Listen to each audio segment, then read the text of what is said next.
সুপ্রিয় শিক্ষার্থীরা, শিমুল Memorial নকশাত school and কলেজের ভার্চুয়াল ক্লাসে সবাইকে স্বাগত।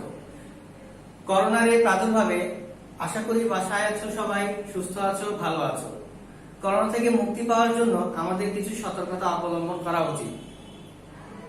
আমরা 20 মিনিট পর পর হ্যান্ড স্যানিটাইজার, সাবান অথবা হ্যান্ড ওয়াশ দিয়ে হাত পরিষ্কার করব, দূরত্ব বজায় রেখে চলাফেরা করব। আর যদি আমরা বাসার বাইরে বের হই সেই ক্ষেত্রে অবশ্যই আমরা হ্যান্ড গ্লাভস, মাস্ক পরিধান করে অবশ্যই দূরত্ব বজায় রেখে কথা বলবো বা চলাফেরা করব। আশা করি সবাই এই সতর্কতাগুলো মেনে চলবো বা মেনে চলার চেষ্টা করব। তো সুপ্রিয় শিক্ষার্থীরা, আজকে আমাদের বিষয় হচ্ছে তথ্য যোগাযোগ প্রযুক্তি, শ্রেণী 9। আমি মোহাম্মদ আবু নওশাদ, সহকারী শিক্ষক, তথ্য যোগাযোগ প্রযুক্তি, শিমুল মেমোরিয়াল নকশাত স্কুল অ্যান্ড কলেজ। সুপ্রিয় শিক্ষার্থীরা, আসো আজকে আমরা আমাদের পাঠের বিষয় সম্পর্কে জেনে নিই। অধ্যায় 4 আমার লেখালেখি ও হিসাব এর দ্বিতীয় অংশ অর্থাৎ স্প্রেডশিট। আমরা গত ক্লাসে ওয়ার্ড প্রসেসর বা ওয়ার্ড প্রসেসিং বা এমএস ওয়ার্ড সম্পর্কে পড়েছিলাম, শিখেছিলাম। আজকে আমরা স্প্রেডশিট সম্পর্কে জানব। তো সুপ্রিয় শিক্ষার্থীরা, এরপরে আমরা জেনে নিই যে এই পাঠ শেষে শিক্ষার্থীরা কি কি জিনিস বলতে পারবে। স্প্রেডশিট সম্পর্কে বলতে পারবে, স্প্রেডশিটের ক্ষেত্র সম্পর্কে বলতে পারবে, স্প্রেডশিট ব্যবহারের কৌশল সম্পর্কে বলতে পারবে। এরপরে আমরা আসি আলোচ্য বিষয়। আজকে আমাদের আলোচ্য বিষয়টা কি? স্প্রেডশিট, স্প্রেডশিট ব্যবহারের ক্ষেত্র, স্প্রেডশিট ব্যবহারের কৌশল। কৌশলগুলোর মধ্যে কি কি আছে? যোগ, বিয়োগ, গুণ ও ভাগ। প্রিয় শিক্ষার্থীরা, আমরা কিছু ছবি দেখতে পাচ্ছি, তাই না? তাইলে ছবিতে আমরা প্রথমে যে ছবিটা বা চিত্রটা দেখতে পাচ্ছি, এখানে কি কম্পিউটারের মাধ্যমে একটা এক্স লেখা আছে, তাই না? তো একটু আগে আমরা জানলাম আজকে পাঠের বিষয়টা হচ্ছে স্প্রেডশিট। স্প্রেডশিটের আরেকটা অপর নাম আছে যেটাকে বলা হচ্ছে মাইক্রোসফট এক্সেল বা এমএস এক্সেল। এটা মাইক্রোসফট অফিসেরই একটা অংশ। তো এক্সেল বলতে আমরা কি বুঝি? গণনার কাজ করা হয়। তো আমরা এই দুইটা ছবি দেখে বুঝতে পারছি যে এইগুলো দ্বারা আমরা কিসের কাজ করে থাকি? গণনার কাজ করা হয় বা গণনার কাজ করে থাকি। এক্সেল দ্বারা বা স্প্রেডশিট দ্বারা কি করা হয়? এটা এক ধরনের সফটওয়্যার, যে সফটওয়্যার দিয়ে আমরা গণনার কাজগুলো সম্পন্ন করে থাকি। তো আজকে আমাদের পাঠের বিষয়টা হচ্ছে স্প্রেডশিট। তো স্প্রেডশিট বিশ্লেষণ খেয়াল করবে। স্প্রেডশিট এই সফটওয়্যারে আমি যখন ক্লিক করব, ক্লিক করার পরে এরকম একটা পেজ ওপেন হবে। তার মানে কি? স্প্রেডশিট এটার বাংলা একটা শাব্দিক অর্থ আছে, তাই না? স্প্রেডশিটের অর্থ হচ্ছে ছড়ানো বড় মাপের পাতা বা কাগজ। অর্থাৎ এটা নির্দিষ্ট নয়, আমাদের যতটুকু প্রয়োজন তার থেকেও প্রায় 10 গুণ বা 100 গুণ বেশি পেজটা বড়। যার কারণে এখানে বলা হচ্ছে স্প্রেডশিটের অর্থ হচ্ছে ছড়ানো বড় মাপের কাগজ বা পাতা। প্রিয় শিক্ষার্থীরা, আসো আমরা জেনে নিই স্প্রেডশিট ওপেন করার একটি সহজ পদ্ধতি বা স্টেপগুলো কি। প্রথমে আসবে স্টার্ট বাটন, অর্থাৎ এইখানে যে বাটনটা আছে সেটাকে আমরা বলছি স্টার্ট মেনু বা স্টার্ট বাটন। এইখানে ক্লিক করার পরে আমাদের কি আসবে? অল প্রোগ্রামস আসবে। অল প্রোগ্রাম আসবে। অল প্রোগ্রাম আসার পরে অল প্রোগ্রামস এর অপশনে ক্লিক করব। অল প্রোগ্রামস এর অপশনে ক্লিক করলে এরকম একটা অপশন বার আসবে। সেখানে যে আমার যেটা প্রয়োজন, অর্থাৎ মাইক্রোসফট এমএস অফিস বা মাইক্রোসফট অফিস। তো মাইক্রোসফট অফিসে ক্লিক করব। অফিসে ক্লিক করার পরে এরকম একটা অপশন আসবে, অপশন বার আসবে। সেখানে যে আমার কি প্রয়োজন? MS Excel. গত ক্লাসে আমরা এই তিনটা স্টেপ অতিক্রম করার পরে আমি লাস্টে যে কি করেছিলাম? এমএস ওয়ার্ডে ক্লিক করেছিলাম। আজকে আমরা করব স্প্রেডশিট, যার কারণে আমরা কিসে ক্লিক করব? এমএস এক্সেলে ক্লিক করব। সুপ্রিয় শিক্ষার্থীরা, আসো আমরা স্প্রেডশিটের কিছু জিনিস সম্পর্কে জেনে নিই। অর্থাৎ একটা স্প্রেডশিটের পাতাতে কি কি জিনিস আছে সেগুলো সম্পর্কে আমরা জেনে নিই। তোমরা দেখতে পাচ্ছ স্ক্রিনে।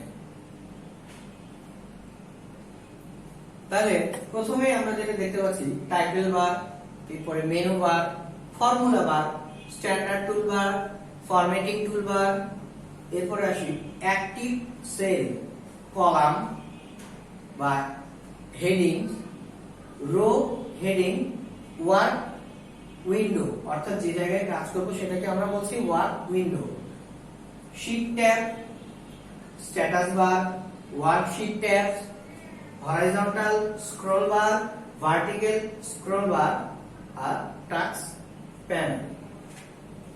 প্রিয় শিক্ষার্থীরা, আমাদের স্প্রেডশিটে কাজ করার মূল উদ্দেশ্য বা কাজ করার জন্য যেটি সবথেকে বেশি প্রয়োজন সেটা হচ্ছে কি কলাম এবং রো। তোমরা খেয়াল করবে আমাদের এখানে A B C D E F G H, এই যে এর ঘরটা লম্বালম্বি ভাবে আছে, অর্থাৎ লম্বালম্বি ভাবে যে ঘরগুলো থাকে সেটাকে আমরা বলছি কলাম, ঠিক আছে। এরপরে রো 1 2 3 4 5 6 7 8 এই দিকে যাচ্ছে, 1 এর ঘর কিন্তু এই দিকে, তাইলে 1 এর ঘরটা এই দিকে যাচ্ছে, 2 এর ঘরটা এই দিকে যাচ্ছে, তাইলে পাতাল দিকে বা কি এইদিকে যে ঘরগুলো যাচ্ছে সেই ঘরটাকে আমরা কি বলছি রো। এই রো এবং কলামটা আমাদেরকে অবশ্যই মনে রাখতে হবে, এটা খুব গুরুত্বপূর্ণ একটা বিষয়। এরপরে আমরা আসি স্প্রেডশিট কি বা তার সংজ্ঞাটা। দেখো, স্প্রেডশিট হচ্ছে এক ধরনের অ্যাপ্লিকেশন সফটওয়্যার যা তালিকাবদ্ধভাবে ডাটা বিন্যাস, বিশ্লেষণ ও সংরক্ষণ করে। তাহলে আমরা কি বুঝতে পারছি? স্প্রেডশিট হচ্ছে এক ধরনের অ্যাপ্লিকেশন সফটওয়্যার। আমরা অর্ধবার্ষিক পরীক্ষার সময় বা দ্বিতীয় অধ্যায়ে জেনেছিলাম সফটওয়্যার দুই প্রকার, একটা সিস্টেম সফটওয়্যার আর একটা অ্যাপ্লিকেশন সফটওয়্যার। তাহলে স্প্রেডশিট হচ্ছে কোন ধরনের সফটওয়্যারের অন্তর্ভুক্ত? অ্যাপ্লিকেশন সফটওয়্যারের অন্তর্ভুক্ত। এবং এই স্প্রেডশিটটা কোন সফটওয়্যারের অংশ? মাইক্রোসফট অফিস সফটওয়্যারের অংশ। তো সেখানে আমরা কি করছি? তালিকাবদ্ধভাবে ডাটা ইনপুট করছি, ইনপুট করার পরে সেখানে বিন্যাস করা হচ্ছে, বিশ্লেষণ করা হচ্ছে, অর্থাৎ কোন ডাটাটা কোথায় যাবে, কোথায় যাওয়া উচিত সেটা, এবং এরপরে সেটাকে আমরা সংরক্ষণ করছি, অর্থাৎ সেভ করে রাখছি।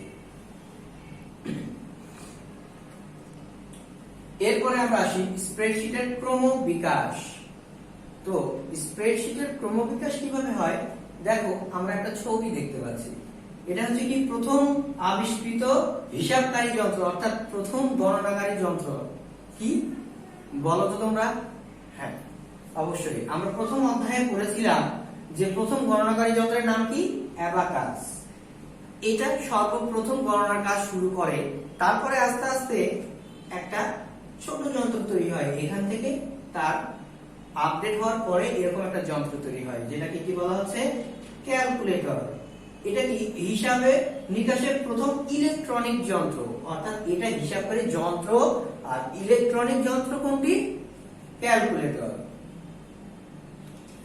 এরপরে আসি আমরা সর্বপ্রথম স্প্রেডশিট সফটওয়্যার। সর্বপ্রথম স্প্রেডশিট সফটওয়্যার কোনটা? আমরা একটা ছবি দেখতে পাচ্ছি বা লোগো দেখতে পাচ্ছি, তাকে কি বলা হচ্ছে? ভিজিক্যালক। তাহলে আমরা জেনে গেলাম তিনটা জিনিস, যে প্রথম হিসাবকারী যন্ত্র হচ্ছে অ্যাবাকাস, এরপরে প্রথম হিসাব নিকাশের ইলেকট্রনিক যন্ত্র হচ্ছে ক্যালকুলেটর, এবং প্রথম স্প্রেডশিট হচ্ছে কি? ভিজিক্যালক।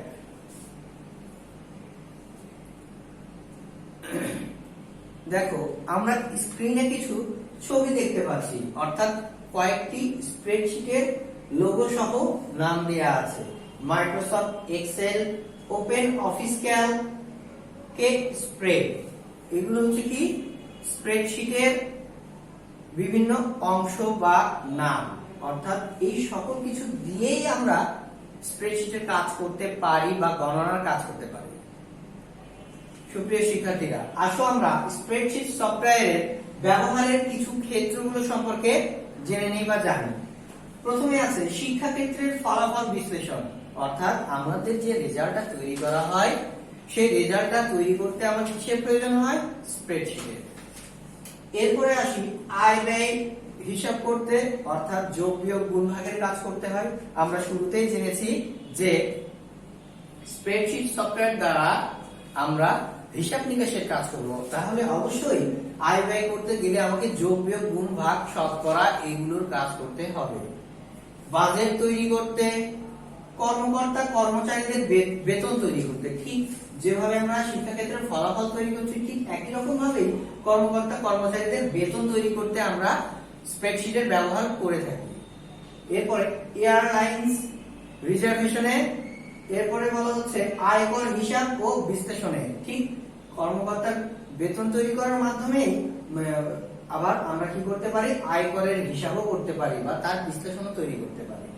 এরপরে নির্বাচনের ভোট গণনা করতে, নির্বাচন অর্থাৎ আমাদের যে নির্বাচনগুলো সংগঠিত হয় সেই নির্বাচনের ভোট গণনাগুলো আমরা কিসের মাধ্যমে করি, স্প্রেডশিট সফটওয়্যারের মাধ্যমে। এরপরে বলা হচ্ছে খেলোয়াড়ের প্রদর্শিত ক্রীড়া কৌশল মূল্যায়নে, অর্থাৎ মূল্যায়ন করা হয়, হিসাব নিকাশ করা হয়। সুপ্রিয় শিক্ষার্থীরা, এখন আমরা চলে যাব স্প্রেডশিট প্রোগ্রামের গাণিতিক কাজ, অর্থাৎ গাণিতিক যে কর্মকাণ্ডগুলো আছে অর্থাৎ যোগ বিয়োগ গুণ ভাগ, এই কাজগুলো কিভাবে করতে হয় বা কেমন করে আমরা করব তার সম্পর্কে আমরা জানবো। তো প্রথমে আছে যোগ। যোগ দুই ভাবে করা যায়, একটা স্বয়ংক্রিয় একটা ম্যানুয়ালি। তো স্বয়ংক্রিয়ভাবে যোগ করতে ফলাফল সেলে যে কার্সর নিয়ে আমরা একটা ছবি দেখতে পাচ্ছি, এম এর মতো দেখতে কিছুটা, এম থেকে একটু উল্টা, অটো সাম, এখানে কি করতে হয়, অর্থাৎ আমরা এই যে এখানে আমরা দেখতে পাচ্ছি দুইটা জায়গায় আমি লিখলাম এই দুইটা জিনিস আমি যোগ করব, তাহলে অবশ্যই আমাকে খেয়াল করতে হবে যোগ করার ক্ষেত্রে এখানে এই অটো সামটা আছে, এখানে যদি আমি দেই তাহলে যোগফল অটোমেটিক চলে আসবে। কোথায় চলে আসবে, ফর্মুলা বারে চলে আসবে। ঠিক আছে, এখানেও আমরা ছবি দেখতে পাচ্ছি। এরপরে ম্যানুয়ালি, ম্যানুয়ালি কি, আমরা দুইটা ঘরে বা কি করব, আমরা লিখবো, প্রথম ঘরে হয়তো লিখবো কি একটা সংখ্যা লিখবো, দ্বিতীয় ঘরে আরেকটা সংখ্যা লিখবো, তাহলে দুইটা ঘর, এখন কোথায় কোন ঘর আছে একটু আগে আমরা যে দেখে নিলাম যে এ বি সি ডি এবং 1 2 3 4, আমি যদি প্রথম ঘরে লিখি তাহলে লম্বালম্বি ভাবে যদি আমরা লিখি তাহলে প্রথম ঘরে কি হচ্ছে এ, এর ঘরে আমি যদি 52 লিখি বা 52 লিখি তাহলে এ, এবং এই দিকে কোন ঘরে থাকবে, কলাম হচ্ছে 25 এ আর রো হচ্ছে 1। সেই ক্ষেত্রে আমি যদি এটাকে মিক্স করে লিখতে চাই তাহলে A1 হবে, তাহলে 52 আমরা কোন ঘরে লিখছি, A1 এ। এরপরে আসবো পরের আরেকটা ঘরে লিখবো, তাহলে কি হবে B1, তাহলে A1 এবং B1 এই দুইটা ঘরকে আমি যোগ করব, তাহলে আমরা ফর্মুলা বারে যে কি লিখবো, A1 প্লাস B1। সেই ক্ষেত্রে একটু খেয়াল করতে হবে স্প্রেডশিট বা মাইক্রোসফট এক্সেলে আমরা যদি কোনো ফলাফল পেতে চাই, ফলাফল পাওয়ার জন্য বা ফর্মুলা লেখার জন্য সর্বপ্রথমে আমাকে কি করতে হবে, সমান চিহ্ন ব্যবহার করতে হবে। সমান চিহ্ন ফর্মুলা বারে যে সমান চিহ্ন প্রথমে ব্যবহার করার পরে আমি A1 প্লাস B1 এই ফর্মুলাটা লিখলেই তারপরে এন্টার বাটনে ক্লিক করলে আমার ফলাফলটা আসবে, অর্থাৎ দুইটা ঘরের সংখ্যার যোগফলটা আমরা নির্ণয় করতে পারবো। এরপরে আসি আমরা বিয়োগ করার নিয়ম। ঠিক একই ভাবে এখানে খেয়াল করো ডি তে আছে, তো এই দুইটা ঘরের আমি যোগ করব ঠিক একটু আগে যেভাবে জানলাম A1 প্লাস B1। এখানে আমরা যদি মনে মনে ধরে নেই যে এটা D4 এ আছে, এটা E4 এ আছে, তো সেই ক্ষেত্রে এটা বিয়োগ করব কিভাবে, একই রকমই পদ্ধতি, প্রথমে সমান চিহ্ন দিব ফর্মুলাতে, তারপরে সামও দিতে পারি অথবা নাও দিতে পারি। সমান চিহ্ন দেওয়ার পরে D4 মাইনাস E4 ব্যবহার করলেই কিন্তু আমরা এটার বিয়োগফল পেয়ে যাব, অর্থাৎ ফলাফলটা পাবো। তো এই পদ্ধতি আমরা অ্যাপ্লাই করতে পারি। এরপরে আমরা আসি গুণের করার পদ্ধতি। গুণ করব কিভাবে, গুণ করার পদ্ধতিকেও দুই ভাগে ভাগ করা যায়। দেখো ঠিক একই রকম ভাবেই প্রথমে কি করব, দুইটা জায়গায় আমি লিখে নিব, তাই না? আমি দুইটা জায়গায় লিখে নিলাম, অর্থাৎ বি এর ঘরে লিখেছি, সি এর ঘরে লিখেছি, এবং বি 3 তে আছে, সি 3 তে আছে। এখন এখানে আমার ফলাফল প্রয়োজন, এটা ফর্মুলা। তাহলে ফর্মুলাটা দিয়ে প্রথমে সমান চিহ্ন দিব, সমান চিহ্ন দেওয়ার পরে কি করব, B3 ইনটু C3, তাই তো? এখন একটু খেয়াল করতে হবে যে আমাদের কম্পিউটার বা স্প্রেডশিট বা এই অ্যাপ্লিকেশন সফটওয়্যারে গুণ চিহ্ন আমরা খাতা কলমে যে ক্রস চিহ্নটা ব্যবহার করি সেটা কম্পিউটার বোঝে না, সেই ভাষাটা বোঝে না। তো তার জন্য আমাকে কি করতে হবে, কম্পিউটার যে ভাষাটা বোঝে বা যে চিহ্নটা বোঝে সেটা আমাকে ব্যবহার করতে হবে। তাহলে স্টার, স্টার এই কথাটা কম্পিউটার গুণ হিসেবে কাউন্ট করে বা গণনা করা হয়। তাহলে আমরা দেখব যে ফাংশন কির নিচে 1 2 3 4 5 6 এইখানে কিছু সংখ্যা দেওয়া আছে, অর্থাৎ নাম্বারিং কিবোর্ড দেওয়া আছে, সেইখানে 8 এই ডিজিটের উপরেই দেখবে যে স্টার আছে দেয়া। তো আমরা কিবোর্ডের শিফট বাটন চেপে এইতে ক্লিক করলে স্টার হয়ে যাবে। তাহলে আমরা কি করব, সেখানে B3 শিফট স্টারে ক্লিক করব, তারপরে কি করব, C3 এখানে ক্লিক করব। এরপরে আমরা যদি এন্টার বাটন চাপি তাহলে আমাদের গুণফল চলে আসবে। এরপরে আমরা আসি দ্বিতীয় সূত্রে বা দ্বিতীয় নিয়মে। একই জিনিসই একইভাবে করব, শুধুমাত্র যে কি করব, এখানে খেয়াল করব যে দ্বিতীয় ক্ষেত্রে দেখা যাচ্ছে ইকুয়াল দেব, অর্থাৎ প্রথমে সমান চিহ্ন দেব, তারপরে প্রোডাক্ট লিখব। প্রোডাক্ট লেখার পরে আমরা কি B3 C3, তাই তো? তাহলে প্রোডাক্ট লেখার পরে এখানে খেয়াল করতে পারছো যে B3 কি ইস টু দেই আমরা, অর্থাৎ অনুপাত চিহ্ন দিয়েছি, অনুপাত চিহ্ন, তারপরে কি C3, এটা দিয়ে আমরা এন্টার বাটনে ক্লিক করলে কিন্তু আমাদের গুণফলটা চলে আসবে। সুপ্রিয় শিক্ষার্থী, এরপরে আমরা আসি ভাগ করার নিয়ম। একই রকম ভাবে আমরা যেভাবে যোগ করেছি, যেভাবে বিয়োগ করেছি, ঠিক ওই যোগ এবং বিয়োগ চিহ্নের জায়গায় আমরা যদি ভাগ চিহ্ন দিই তাহলে আমাদের ফর্মুলাটা হয়ে যাবে। তো সেই ক্ষেত্রে আরেকটু খেয়াল রাখতে হবে, আমাদের কম্পিউটার বা স্প্রেডশিট কিন্তু ভাগ, আমরা খাতা কলমে যে ভাগ চিহ্ন ব্যবহার করি সেই ভাগ চিহ্নটাকে চেনে না বা রিড করে না। তো সেই ক্ষেত্রে আমরা স্ল্যাশ বা অবলিক বা যেটাই বলি না কেন, এই চিহ্নটাকে আমরা ভাগ হিসেবে ধরবো। তো আমরা দেখো খেয়াল করো, A3 বা A1 যেটাই ধরি না কেন, A1 দেখো A1 স্ল্যাশ B1, তাহলে আমরা সমান চিহ্ন প্রথমে দেবই। আমাদের স্প্রেডশিটে ফর্মুলা বসানোর প্রথম শর্তই ছিল যে আমরা সমান চিহ্ন ব্যবহার করব, তারপরে দুইটা সেলকে যোগ বিয়োগ গুণ ভাগ যেটাই করি না কেন, যোগ হইলে এখানে যোগ চিহ্ন দেব, বিয়োগ হলে এখানে বিয়োগ চিহ্ন দেব, গুণ হইলে এখানে স্টার চিহ্ন দেব, এবং ভাগ হলে কি দেব, আমরা স্ল্যাশ বা অবলিক চিহ্ন দেব। তাহলে এন্টার বাটন চাপার পরেই আমরা আমাদের ফলাফলটা পেয়ে যাব। সুপ্রিয় শিক্ষার্থীরা, আসো আমরা এই আঙ্গিকে একটা গাণিতিক নিয়ম বা সূত্রের মাধ্যমে গাণিতিক একটা সমস্যার সমাধান করি। তো বলেছে 400 টাকার 15% কত, তাই না? তাহলে 400 টাকার 15% সমান কত হবে? প্রথমে কি করব, আমরা লিখে নিব। আমরা যদি হেডিং লিখি বা না লিখি তাও সমস্যা নাই। আমরা এখানে দেখো A3 তে লিখলাম 400, B3 তে লিখলাম 15। এখন আমরা এখানে ফর্মুলা লিখবো। তাহলে ফর্মুলা লিখতে গেলে আমাকে কি করতে হবে, প্রথমেই সমান চিহ্ন দিতে হবে। সমান চিহ্ন দেওয়ার পরে এটা কোন ঘরে আছে, A3, আমি লিখলাম A3 সমান কত, 400। তারপরে তোমাদেরকে একটু আগে আমি বলেছিলাম যে গুণ কিভাবে দেব, স্টার চিহ্ন দিয়ে দেব। তাহলে স্টার চিহ্ন বা গুণ চিহ্ন দিলাম। এরপরে B3 তে কি আছে, 15 আছে শুধু। এখানে আমরা দুই ভাবে লিখতে পারি, B3 এর পরে পার্সেন্টেজ দিলে হবে, অথবা আমরা যদি 15 সাথে যদি আমরা পার্সেন্টেজ ব্যবহার করি তাও হবে। তাহলে ফর্মুলাতে যে আমাকে আর পার্সেন্ট দিতে হবে না। যদি আমরা 15 এর সাথে পার্সেন্ট দেই তাহলে ফর্মুলাতে যে আমাকে পার্সেন্ট ব্যবহার করতে হবে না, শুধু B3 লিখলেই হবে। যদি 15 এর সাথে পার্সেন্ট না দেই তাহলে ফর্মুলাতে গিয়ে আমাকে পার্সেন্টেজ দিতে হবে। এইটা দেওয়ার পরে আমরা এন্টার বাটন চাপলেই আমার কি হবে, 400 টাকা 15% সমান 60 টাকা, সেটা আমার বের হয়ে যাবে। এইভাবে আমাদের গাণিতিক কাজগুলো সমাধান করতে হবে বা প্র্যাকটিক্যাল গুলো করতে হবে। সুপ্রিয় শিক্ষার্থীরা, আমরা আমাদের ক্লাসের প্রায় শেষ প্রান্তে চলে এসেছি। তো আজকে আমরা যে পার্টগুলো পড়লাম, আসুন তার ভিত্তিতে আমরা কিছু প্রশ্ন জেনে নিই। স্প্রেডশিট কি? স্প্রেডশিটের বৈশিষ্ট্যগুলো বর্ণনা করো।